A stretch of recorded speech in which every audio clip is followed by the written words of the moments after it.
చాలా పెద్ద పెద్ద సినిమాలు, చరిత్ర సృష్టించిన సినిమాలు, బ్లాక్ బస్టర్స్, డిజాస్టర్స్ అన్నిటినీ మీరు చాలా దగ్గరగా చూశారు.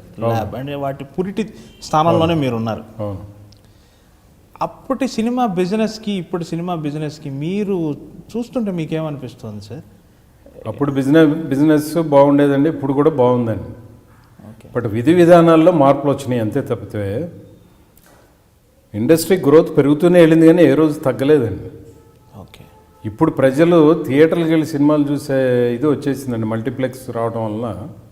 కానీ లేకపోతే ఇంట్లో కూర్చొని చూసి ఆ అట్మాస్ఫియర్ లేక ఒక థియేటర్లో వెళ్ళి చూస్తే బాగుంటుంది కదా అనే ఇది కానీ, లేకపోతే ఒక రిలీఫ్, ఒక 2.5 గంటల థియేటర్లో కూర్చొని సినిమా చూడటం అనే అనుభూతి ఇంట్లో దొరకదండి, హోమ్ థియేటర్లో కూడా దొరకదు. సో అందుకని ఏదైనా ప్రపంచవ్యాప్తంగా మన తెలుగు సినిమా వెళ్ళటం, తమిళ సినిమా వెళ్ళటం అన్నీ వెళ్ళటం వల్ల ప్రపంచవ్యాప్తంగా బిజినెస్ పెరిగింది. అంటే మన పిల్లలే అక్కడికి వెళ్ళి సినిమాలు చూస్తున్నారు. సో ఇండస్ట్రీ గ్రోత్ బాగుందండి. ఓకే. కాకపోతే సినిమాలు ఫ్లాప్ హిట్ అనేది పర్సంటేజ్ మాత్రం ఇప్పటికి అప్పటికి ఒకటేనండి, 10%.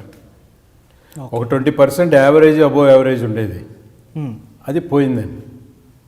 Either 0 or 100.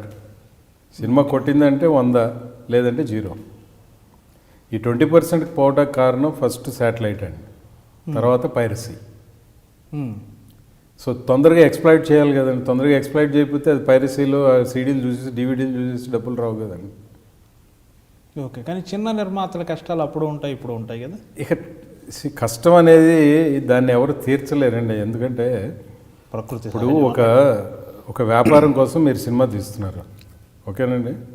వ్యాపారం కోసం సినిమా తీస్తున్నప్పుడు దాంట్లో మిమ్మల్ని ఎవరో నష్టపరిచేది ఎందుకు కుదురుతూ అవుతుందండి? అంతే. సినిమా బాగుంటే చూస్తారు.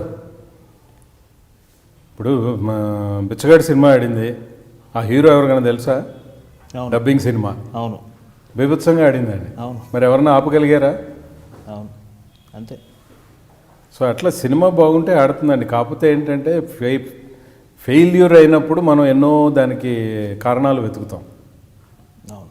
అది మానవ సహజం. అది ఇప్పుడు మన జీవితంలో తీసుకుంటే ఇప్పుడు నాకేదైనా జరిగిందంటే వాడు కానీ ఇచ్చుంటే బాగుండేది, లేకపోతే ఇలా చేస్తే బాగుండేది అనేది ఓవర్. దాని గురించి మాట్లాడే ప్రయోజనం లేదు.